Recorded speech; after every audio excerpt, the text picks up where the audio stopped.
চৈতন্য রত্নমালা আদি লীলার প্রথম অধ্যায় 4 নম্বর শ্লোক।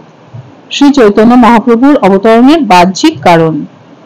অনর্পিত চরিম চিরাত করুণা ইয়াবতীর্ণঃ কলৌ সমর্পয়িতুমুন্নতো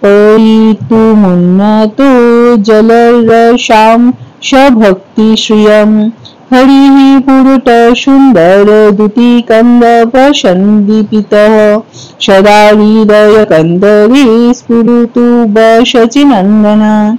অনুবাদ।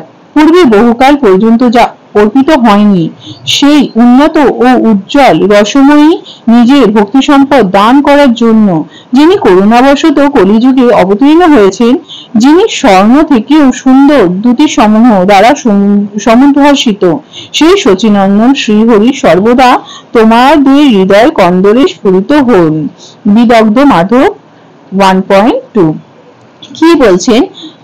পূর্বে বহু বহু কাল পর্যন্ত যে জিনিসটা মানুষ পায়নি, যেটা অর্পিত হয়নি, সেই উন্নত উজ্জ্বল রসময়ী নিজের ভাব সম্পদ, ভগবানের সেই উন্নত উজ্জ্বল রসমাধুর্যে ভর্তি সেই ভক্তি সম্পদ দান করার জন্য যিনি করুণাবশত কলিযুগে অবতীর্ণ হয়েছেন। কলিযুগে শ্রী চৈতন্য মহাপ্রভু, নিত্যানন্দ মহাপ্রভু অবতীর্ণ হয়েছেন, তাদের পার্শ্বদগণ অবতীর্ণ হয়েছেন।